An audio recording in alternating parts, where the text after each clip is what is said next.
Swayam Prabha. Digital India. Educated India.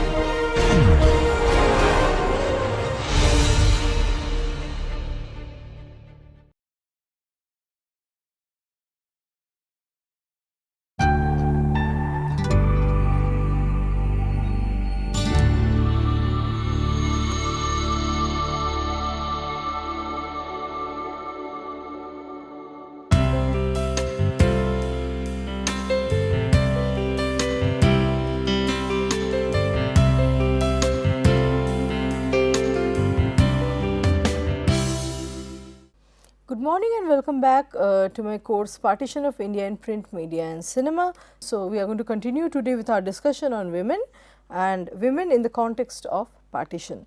So, we see that during the decades that preceded and followed partition, women's bodies became the privileged sites on which both regimes' political programs were being inscribed.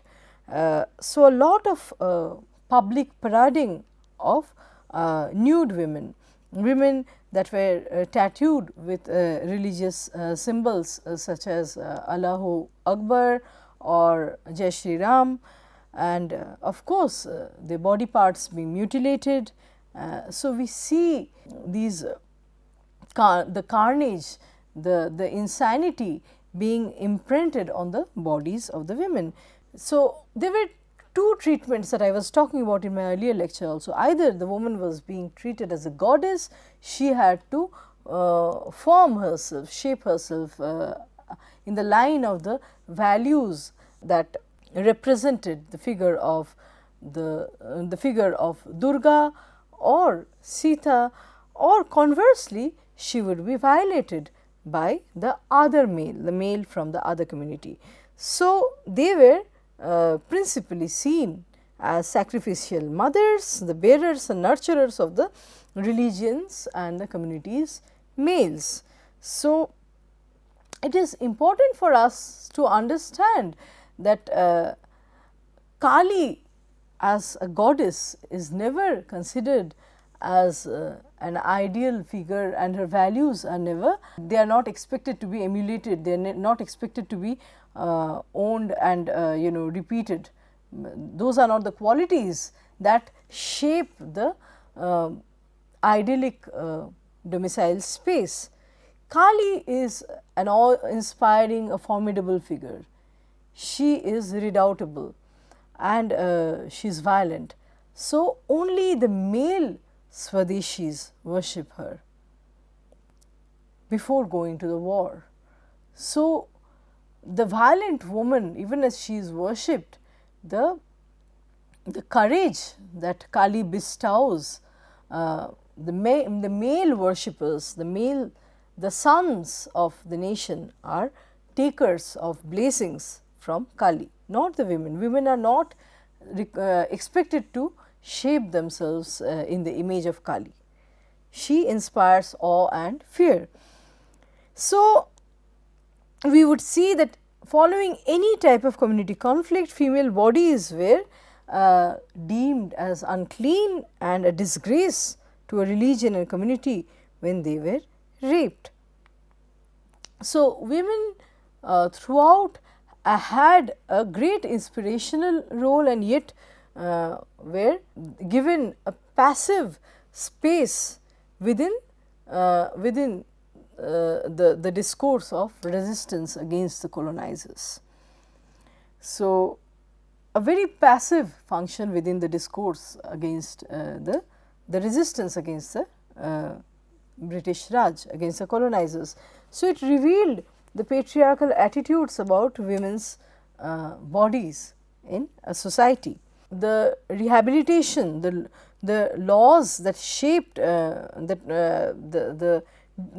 rehabilitation policies that were adopted by the government during recovery operations were also invested with these patriarchal values.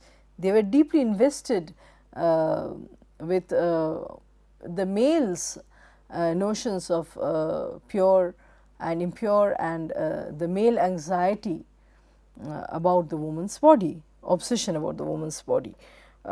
So, women were particularly vulnerable, we see, when the large kafilas, the kafilas that travel from that cross the borders, and there are these huge migrations where women would be frequently kidnapped and dragged away by attackers, right. Rape of women, molestation, violation, mutilation of body parts was an indirect technique for males from one community to assault whatever was considered as sacred by the other community. So, we see that the two most sacrosanct objects for all communities are the religious shrines and the females. So, there would be instances where women were unclothed and made to perform in the shrines, in a religious shrine. So, it was a way of desecrating at the same time both the woman and the religious space, and through the woman humiliation was being transferred to an entire community. Her body became the receptacle of this insult and humiliation. So, and then the defiled body becomes a disgrace, and it is hardly espoused, taken back to the natal family. So, relatives, as we have already discussed, kill the women. They perform honor killing as a way of protecting them from an attack by a man from another religion, or once they have been violated, the relatives are extremely reluctant to take them back. So, the bodies of the women represented the purity of a community. They carried, the bodies of women carried the values, the sacred values of a community. So, they at once became a territory that ought to be conquered. Like the land, the woman was a territory that ought to be conquered. Through that body, the body also became the medium for expression of extreme male virility, of macho-ness, of fanaticism, and so forth. So, the unique experiences of these women during the partition are related to the cultural construction of women, which are rooted in a gendered society. Vinadas makes some very pertinent points about language and silence. The body remembers something, but can those remembrances be effectively transcribed in words? Does a culture, a given society and a culture have expressions through which a woman's pain or her experiences can be articulated? So, can she speak outside of the cultural construction that that contains her? These are the questions that scholars observe later on. So, even though the rape occurred on large scale, most women lived with the repercussions on an individual basis, and there were no easy methods to overcome the trauma. So, according to the personal accounts of women that have suffered the brutality of partition, female bodies are associated with conceptions of home, religious communities, and so women, partition became a moment for making and unmaking of women. Women's violence is extended to understand her male kin as effeminate. So, if a woman is violated and her male kin have not been able to rescue or defend her, save her, they are rendered ineffete, effeminate, and so they are seen as incapable of protecting their women, their community and their nation. So, it is a kind of stigmatized image for males also. So, most of the studies of India's partition violence describe instances of killing and looting, but they do not categorize crimes such as mass drowning of women as violent acts. However, in fact, such acts of mass drowning are projected as valorous performances to protect one's honor, and so it is linked to a woman's community and her religion. So, many women actually come out and own up that the attackers were not strangers, they were known persons, they were neighbors and acquaintances that took advantage of the general chaos that pervaded at the time of partition. So, the general chaos that was pervasive at the time of partition, and so along with looting of properties, seizing of properties, compelling women to marry and cohabit with a man forcefully, these actually comprised the general happenings at the time of partition, the general events at the time of partition. A general situation of lawlessness where many a times the police would play an inert role and even abet, basically support the wrongdoers. So, when talking about stigma and stereotypes around pure and impure bodies, we need to refer to Mohan Lakshmi Rajkumar, and she makes a very pertinent observation how in the face of communal atrocity, there is a kind of helplessness that the males also undergo, and there is no strict demarcation separating the victim from the aggressor. So, in one event a man may have participated in an act of molestation or rape, and in another case he is in another event he is rendered a victim's position where his own female kin are taken away in front of his eyes.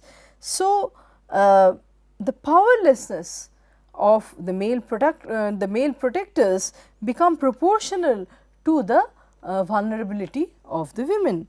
So, in most cases there were fathers and brothers, even sons, that witnessed molestation without being able to prevent such acts of rapes, abductions and murder.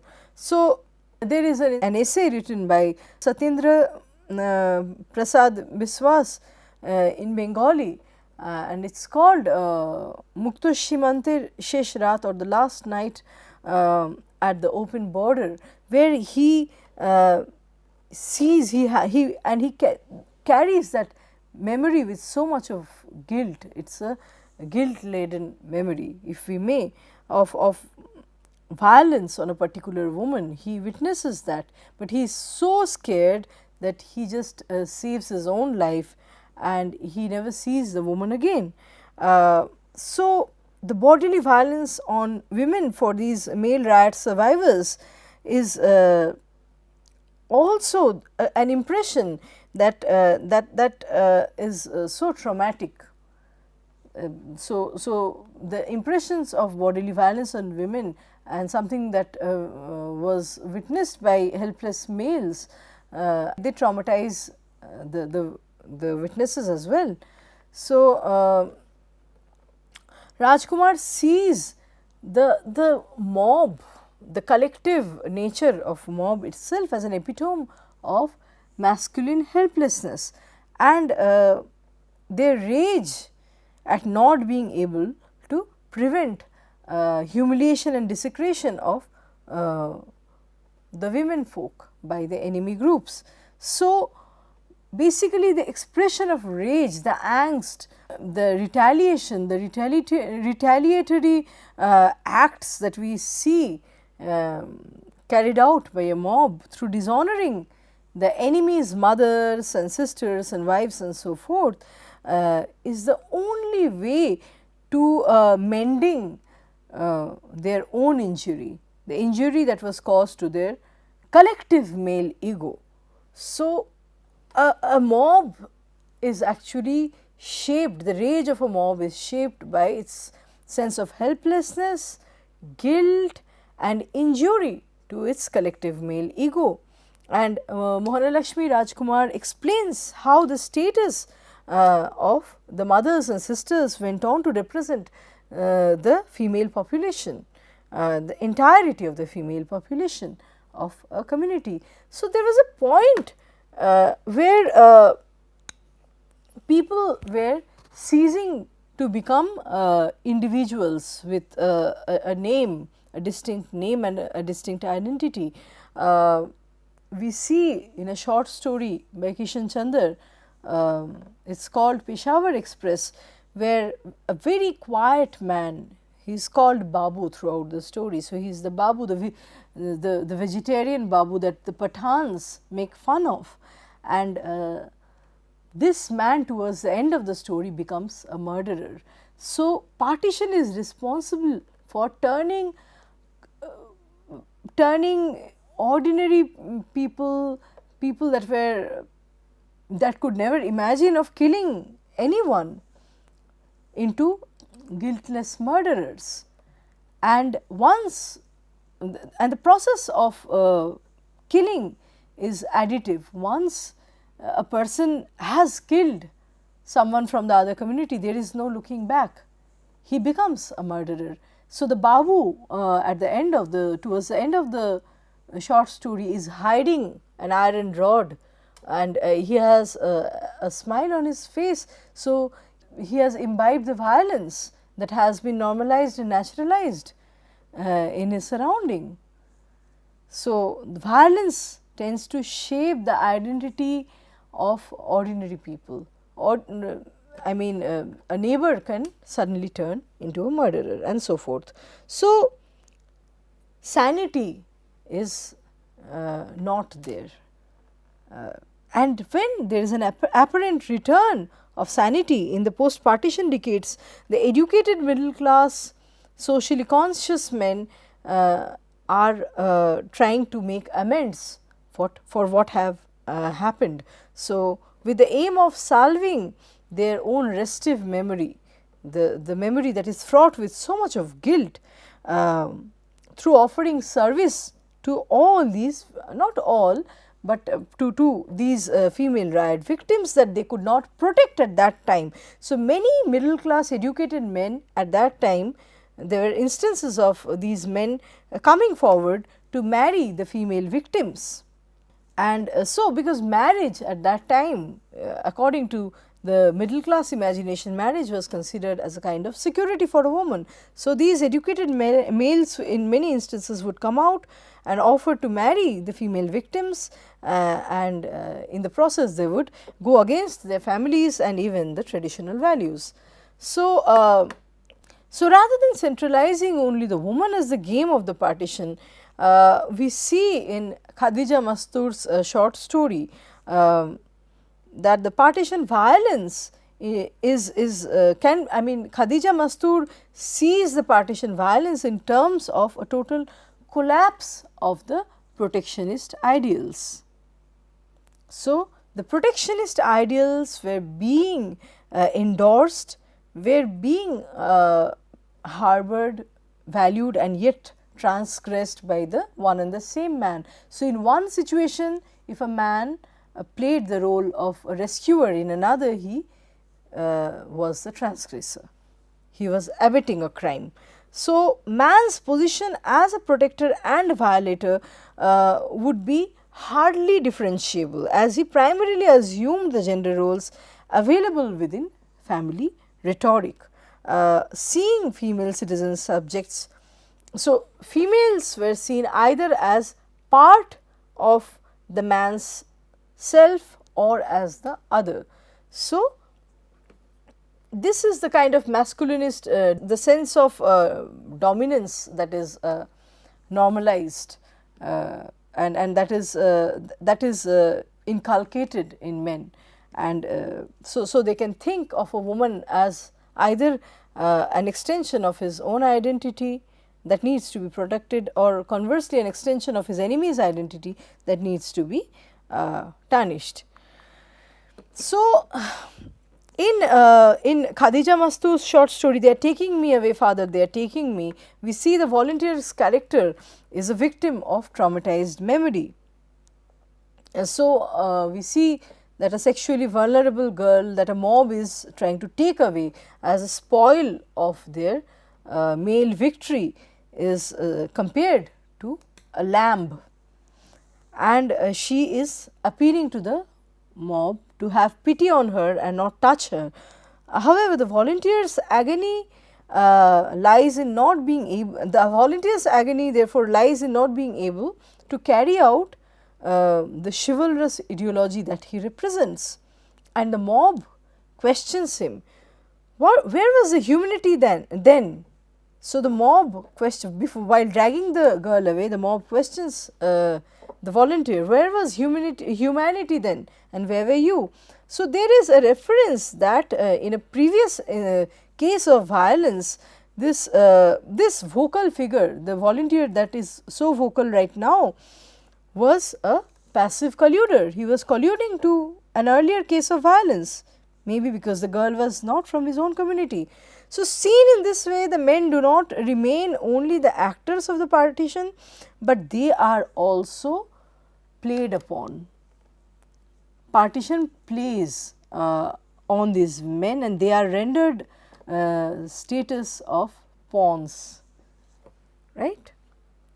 So, we have already talked about the kidnaps and the rapes that partition witnessed, and there was systematic violence, especially in Rawalpindi district, where Sikh women were targeted by Muslim mobs, and violence was also perpetrated on an organized basis. So, I have already talked about pogrom, and similar sexual violence would also be implemented in a very organized, systematic fashion, where people would be ready with weapons and with arms and weapons to attack. And if the guards, especially these attacks were made on trains, the trains that were carrying the passengers, so the ones that were migrating from one side of the border to the other, and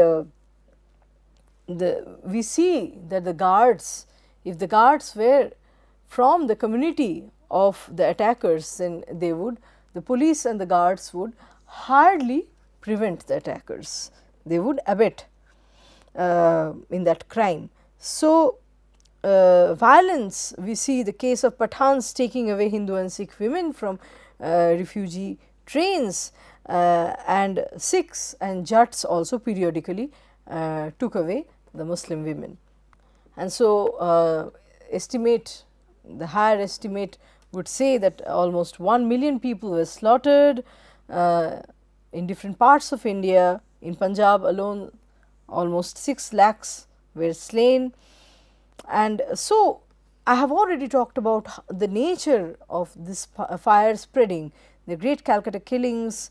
So, Calcutta being avenged in Noakhali, Noakhali being avenged in Bihar, and then the fire moves to Bombay and finally to UP, and then once it reaches Punjab, in Rawalpindi, in Lahore, there is no stopping. So, Rawalpindi had been engulfed by violence for 10 days. The people were afraid of being abducted, converted, raped, and women were being rampantly impregnated by men from other religions, and Sikh families decided to kill members of their own family, primarily the women and the children, to prevent rape and abduction. So, there is this case of a man from Gurdaspur border, a village near Gurdaspur border, the man called Mangal Singh and his 2 brothers actually massacred 18 members of their family by taking them to a Gurdwara, praying for their souls and then executing them. So, these were all considered as honor killings. Similarly, Sant Raja Singh, resident of Rawalpindi's Thua Khalsa, chose to execute all the female kin. Raja Singh murdered his own daughter Mankaur and then several others. So, 80 women from that village, a number between 80 and 90 women in that village drowned themselves in a bid to remain pure. So, and these chapters from Partition's history are portrayed as examples of women's bravery and valor.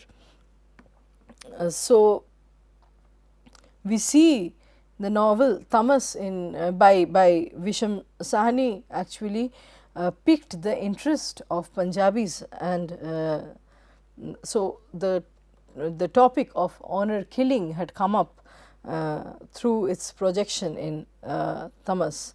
This was being discussed again through Visham Sahni's artwork. So, these images of heroism, however, fails to answer the question whether women were taking their own lives volitionally, out of their own volition, or as a result of social pressure. So, unpleasant realities that were hidden behind stories of such heroism need to be further examined.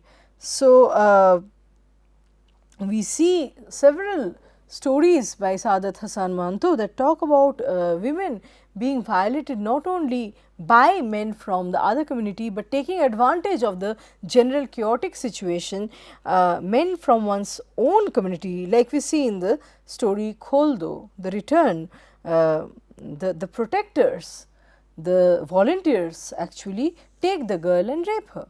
So, everyone is taking advantage of the general confusion that pervaded at that time. So, the person that is supposed to protect is actually initiating violations and crime. So,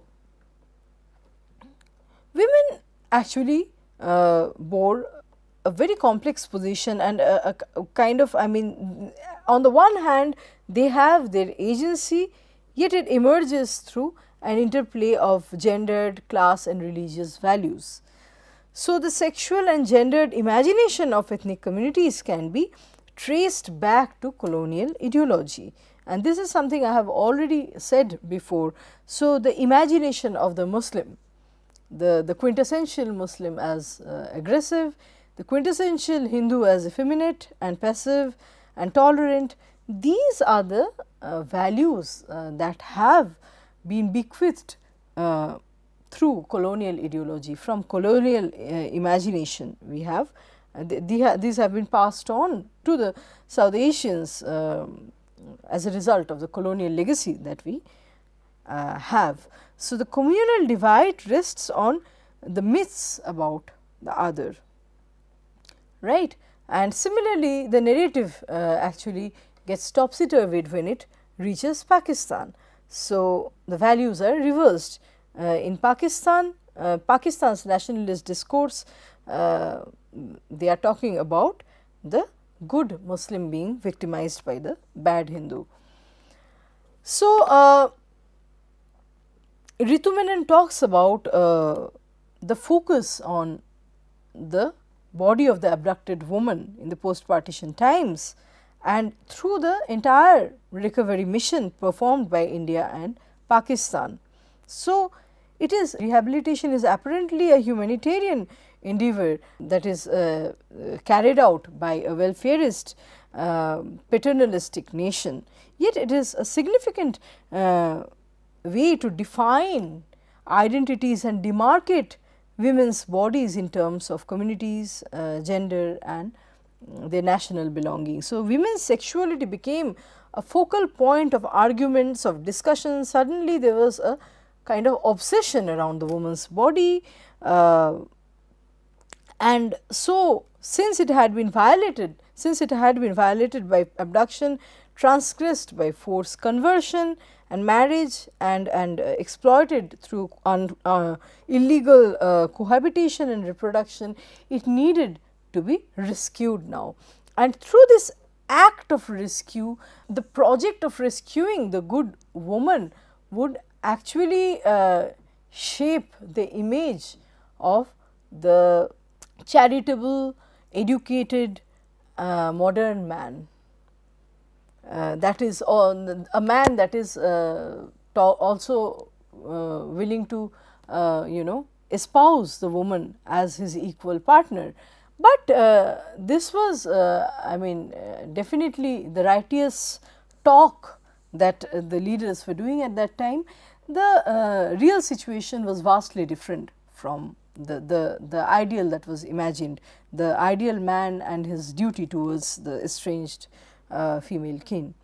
So, Kandioti actually says that the integration of women into modern nationhood epitomized by citizenship somehow follows a different trajectory from that of men. So, the question of citizenry, the question of men's visibility within the lattice of nationhood, within the operations of nationhood happened in a very different way from that of the woman. So, the claims by Hindus, Muslims and Sikhs over their own women, the women that the men thought were their own and that they could actually execute their rights on, and their children, were an indicator of how India and Pakistan formed themselves in relation to one another. So, as opposing as antagonistic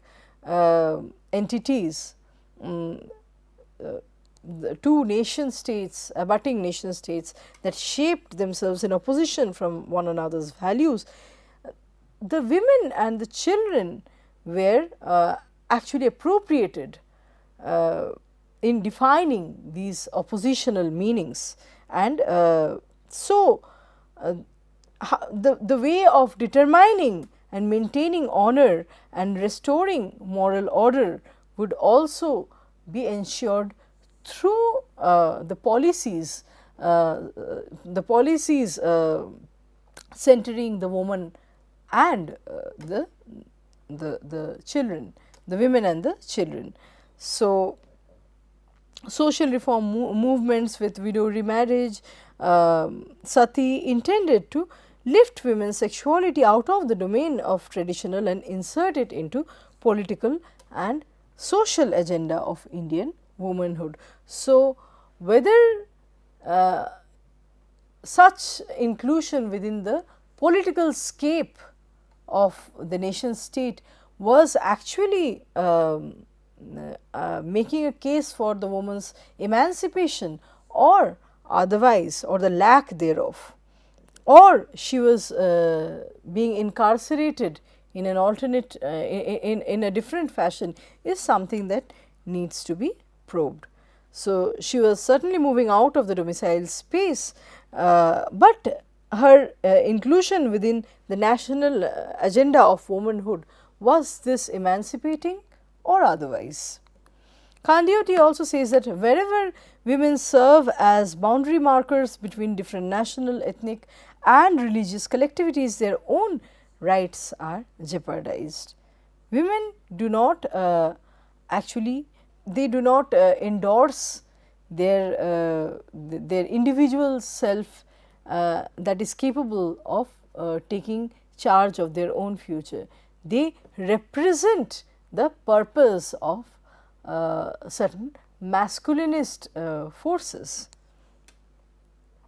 through being included within the political scape. So, nation as a concept itself is deeply rooted in patriarchal values. It has it becomes a homosocial space. It is a space of brotherhood, and by virtue of this as a result of this cacophony among different male sects, the voice of the woman is automatically drowned, it is nowhere. So, affinity for male society, so nation is a concept that has affinity for male society and homosocial bonding, And so, concept of respectability and legitimized dominance of men over women. And this is something we find in M. K. Gandhi's discourse as well. We see Gandhi talking about men having to, men bound to perform their duties towards their women. He does not talk about a woman salvaging another woman, for example. So that's how, although we are talking about the ideal man-woman relationship, it is still shaped in traditional gendered. It is actually imbued with traditional gendered meanings, and it is not a rupture, not a departure from such meanings. And then Benedict Anderson says that nation is passionate brotherhood of deep comradeship. In such fraternity, women are the enshrined mother, woman as the nation and nation as the mother,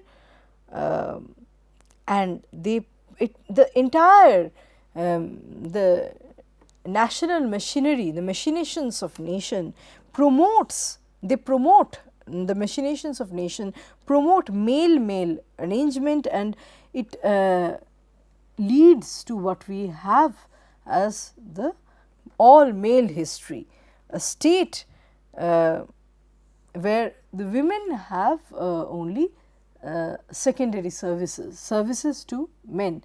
So, women do not directly serve the nation, they serve the men that serve the nation, and the history is essentially a male history. So, reinterpretation of tradition in a selective manner, particularly in relation to women's proper place in society, makes us realize that such traditional values have a gendered nature. So, the classical imagination remains till date of the motherland's body that is violated and that needs to be rescued from by the, and so the motherland's body that has been violated by the marauding foreigner, and the children, the inhabitants, the sons of the nation have to salvage and rescue her.